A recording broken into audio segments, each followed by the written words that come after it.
test pour l'intro. J'ai envie de lire. Je me sens pas bien.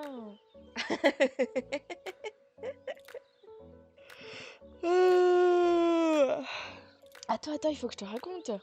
Non mais je suis pas sûre. Non, c'est vrai? Attends, il faut que je te raconte le dernier bouquin que j'ai lu. Oui! C'est bon, je suis bien en place dans tes oreilles? J'ai envie de te raconter des trucs. Aloha, j'espère que tu vas bien. Aujourd'hui, il va porter sur un livre d'une auteure que j'ai déjà eu le loisir de chroniquer. Il s'agit de Charlène Gros-Piron et aujourd'hui, je vais te faire un retour de lecture sur le tome 2 de sa saga Projet Espoir, le titre étant Les Suppliciés. Installe-toi bien, confortablement, c'est mieux et c'est parti! Petite mise en garde, comme il s'agit d'un tome 2, je risque de faire des spoils involontaires liés au tome 1 parce que je vais essayer de donner mon retour de lecture en contournant certaines grosses révélations qu'on a eu le droit dans ce second opus, mais ça risque de m'échapper et puis en général quand j'enregistre en une seule fois. Sinon je vais perdre trop de temps après, j'aurai pas le temps de réenregistrer, donc au montage je me rends compte du coup qu'au dernier moment si j'ai laissé échapper un détail qui est un gros détail important.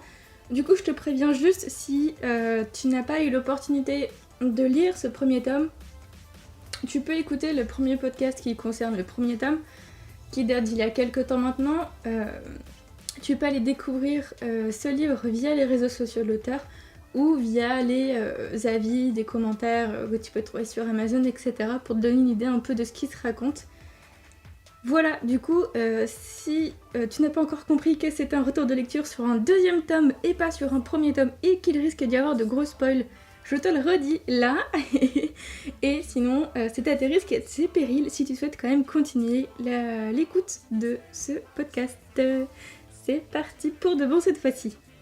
Je suis toute contente de pouvoir retrouver tous ces personnages que sont Daphné, surnommée Néné, que sont Anita, que sont Clément, que sont Joachim, Linda, Caspar, lequel est surnommé Brutus, enfin bref, tous ont un petit surnom plutôt bien trouvé je trouve.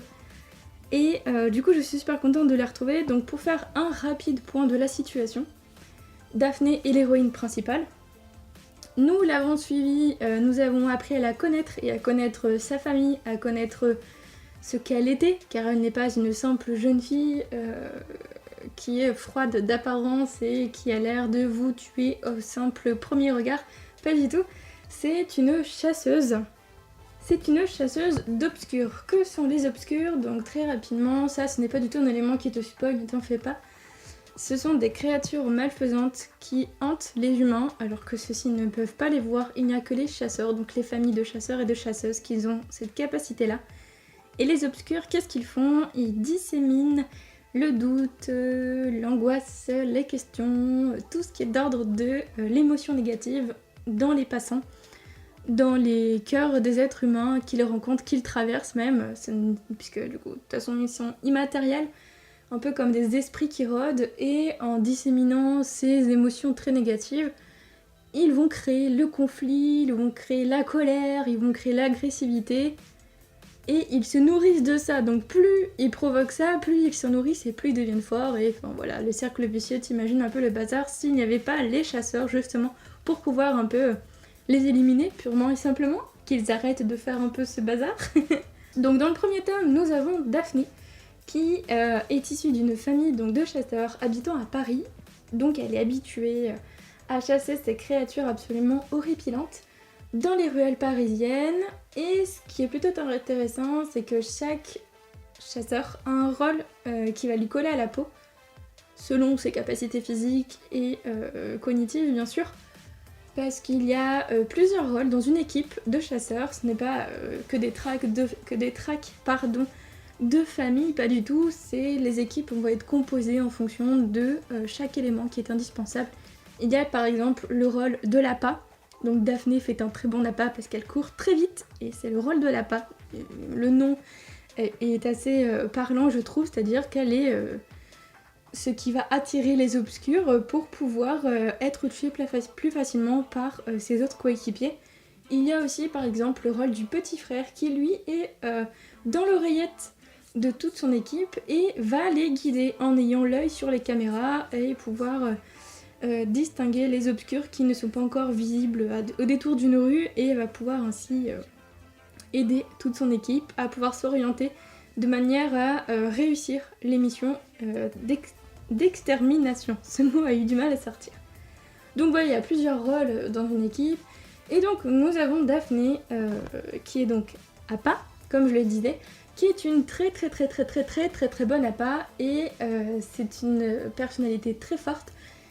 C'est aussi un prodige, clairement, elle est dans les meilleurs des meilleurs. C'est aussi pour ça que j'avais un peu de mal à accrocher avec elle, parce qu'elle était trop forte dans tout simplement.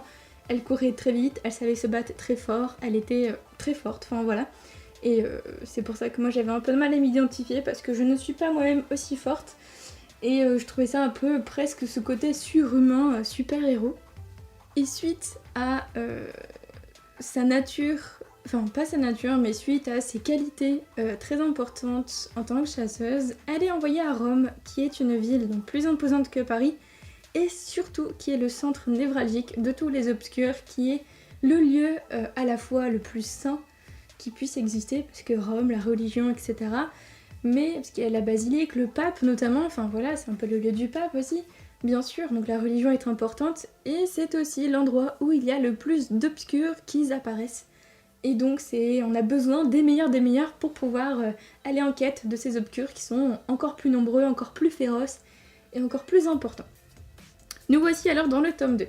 Le tome 2 commence où nous retrouvons Daphné qui, à la fin du tome 1, s'était évanouie pour une raison qui nous était inconnue. On se demandait bien pourquoi, et d'ailleurs le roman s'arrêtait juste là. Elle s'évanouit, point.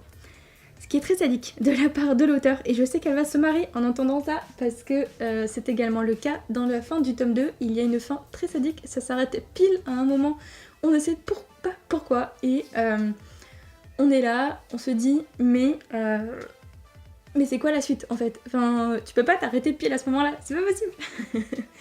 Bref. Avant de parler de la fin, revenons donc sur mon avis global sur ce deuxième opus. J'ai beaucoup aimé parce que autant dans le premier tome, on a une espèce de grosse phase de présentation de qui est Daphné, de qui sont les chasseurs, de qui sont les obscurs, quels sont leurs dangers, etc. Comment ça fonctionne, comment se passent les tracks. Du coup, on a plusieurs tracks, ça nous permet de comprendre les mécanismes, les dangers, les avantages, pourquoi telle équipe, pourquoi tel et tel membre, pourquoi tel et tel rôle, quelles sont les importances, les tenants, les aboutissants, tout ça. Et dans le second tome, c'est beaucoup plus axé sur l'arrivée de Daphné à Rome, qui ne se fait pas en douceur d'ailleurs, parce que elle atterrit loin de sa famille, déjà, premièrement, ce qu'elle n'a pas l'habitude du tout, parce que jusque-là, elle vivait avec toute sa famille à Paris. Et surtout, elle a atterri dans une équipe qui a du mal à l'accepter, elle a dû faire sa place, montrer ses preuves, faire ses preuves, montrer qu'elle était capable, qu'elle savait faire, et puis elle s'est rendue compte que, heureusement, qu'elle sait y faire, qu'elle est la meilleure des meilleures, parce que en étant la meilleure des meilleures sur Paris, en arrivant à Rome, c'est quand même beaucoup plus compliqué que de chasser un obscur. Et donc dans ce second tome, ce qu'on retrouve, ce n'est plus du coup tout ce côté un peu présentation, donc j'ai bien compris que le premier tome avait servi à initier un peu, à découvrir l'univers et ce qu'étaient ces deux camps que sont d'un côté les obscurs et de l'autre les chasseurs. Ici, on a plus un espèce d'approfondissement, on a eu l'impression de creuser aussi bien dans les relations entre Daphné et toute sa nouvelle équipe, donc avec Joachim, avec Clément, avec Anita, etc. On a pu comprendre un peu les liens qu'ils ont réussi finalement à se nouer, et aussi un approfondissement du côté des obscurs, parce qu'ils ne sont pas simplement, si je puis dire, des êtres immatériels qui se baladent pour se nourrir de la colère et l'agressivité des uns des autres en dispatchant le doute, les questions, l'incertitude, tout ça. Pas du tout, ils ne sont pas que ça, et j'ai trouvé ça très malin de la part de l'auteur d'en avoir fait plus de ces créatures, et surtout de ne pas avoir tout dit au premier tome, parce que ça aurait été un peu gâché la surprise, qui fut très bonne en découvrant ça. Comment expliquer ça sans trop on peut en dire? Disons que ces obscurs ont beaucoup plus d'impact et de présence et de palpable dans la réalité. Je sais pas si c'est le bon terme, mais j'espère que l'idée est claire. Ils ont plus la main sur le réel que ce qu'on croit. Et ça a été vraiment très surprenant à découvrir et surtout très plaisant. Mais aussi très affreux parce que je n'aimerais vraiment pas me retrouver en phase 2. Surtout que je ne sais pas courir aussi vite que Néné. Sinon, ce qu'on a également appris, c'est que non seulement c'était quelque chose qu'on avait un petit peu deviné avec le tome 1, qu'on a découvert qu'un peu du jour au lendemain, Daphné a été propulsée de Paris à Rome sans qu'on lui ait demandé son avis. En fait, elle n'a pas eu le droit de dire oui ou de dire non. Elle a juste reçu un message comme quoi, hop, allez, tu es mutée à Rome. C'était comme ça, et puis c'est tout, que cela te plaise ou pas. Et dans le tome 2, on en apprend un peu plus sur son arrivée. On en apprend un peu plus sur la composition de l'équipe qui se trouve. Et en fait, cela fait de sens avec ce qu'on avait déjà un peu compris, avec l'idée que chaque rôle d'une équipe de chasseurs était important. Et là, on comprend pourquoi chaque personnage, donc Joachim, Clément, Anita, Linda, Gaspard et Daphné, on comprend quel est le rôle de chacun et pourquoi ils sont tous là à ce moment précis dans cette équipe qui est dans Rome. J'ai beaucoup aimé cette réflexion-là et cette... je sais pas comment dire ça, cette poussée-là dans le récit, cet axe choisi, voilà, c'est peut-être plus clair comme ça. Parce que pour moi, ça a permis de creuser davantage le nœud narratif qui est le danger que représentent les obscurs.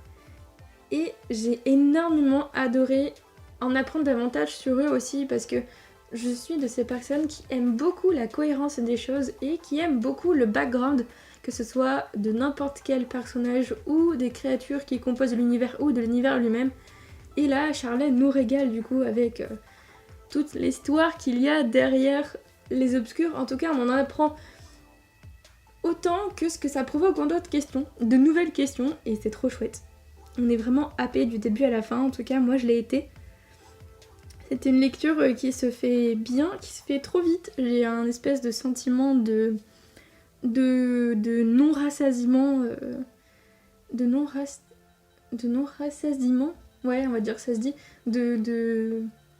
Ouais, j'en veux encore en fait. Enfin, et puis, comme je le disais un peu plus tôt dans le podcast, on tombe sur une fin de tome 2 qui est somme toute sadique, voilà, qui nous laisse grandement sur notre faim. Nous n'avons pas la suite alors qu'on est en plein cœur d'une tension absolument terrible, enfin très lourde et voilà, j'ose pas en dire plus parce que j'ai pas envie de briser la magie de cette fin, mais en tout cas ça vaut clairement le détour.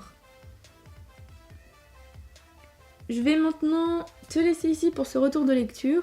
Je remercie encore Charlène pour sa confiance pour ce service presse, ce qui n'était pas attendu et qui fait très plaisir. Je te laisse juste après la lecture de l'extrait et je te fais plein de poutous. Salut!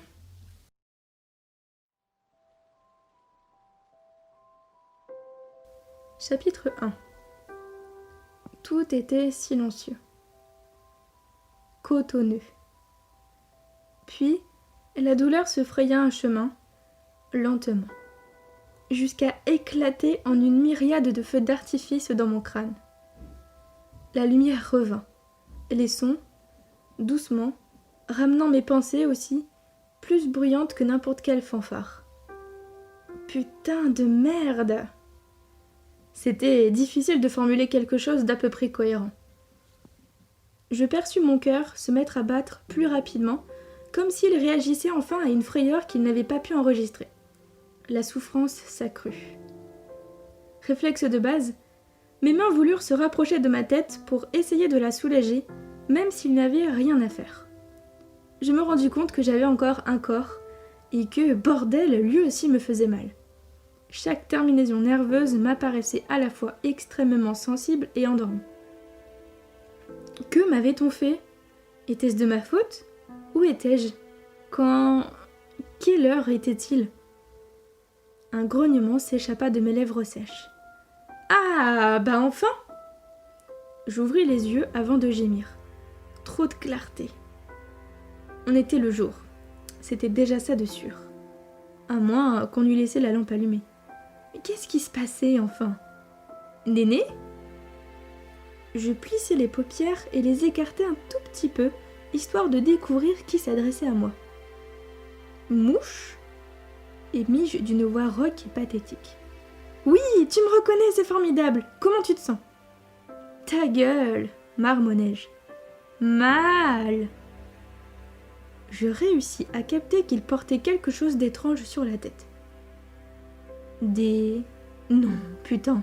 Il ne portait pas des oreilles de Minnie avec un neurose en prime. Pitié. Je le dévisageai enfin. Moi, couché dans mon lit, sûrement le mien, lui accroupi près de ma tête. Les infimes mouvements oculaires provoquaient des décharges dans mon cortex qui n'avaient rien d'agréable. Normal, me renseigna-t-il en s'asseyant. Il y a eu un couac hier soir au Spectre Blanc. Il me fallut toute ma concentration et ma détermination pour récupérer les informations correspondantes à ce qu'il venait de me préciser, à commencer par le plus basique. Je m'appelais Daphné Desgauliers. J'étais issue d'une famille de chasseurs d'obscurs parisiens et j'avais été mutée à Rome quelques semaines auparavant. J'étais ce qu'on désignait sous le terme appât et Clément, aussi connu sous le nom de code de Moucheron, faisait partie de mon équipe au même titre que Sœur Lindy, Anita, Caspar et Joachim. Et le Spectre Blanc était la boîte romaine des chasseurs. Le reste revenait petit à petit. Je fronçai les sourcils. Un couac? Une hécatombe, expliqua le blondinet de 17 ans. Certains se sont effondrés et d'autres n'ont pas été foutus de trouver le sommeil pendant la nuit.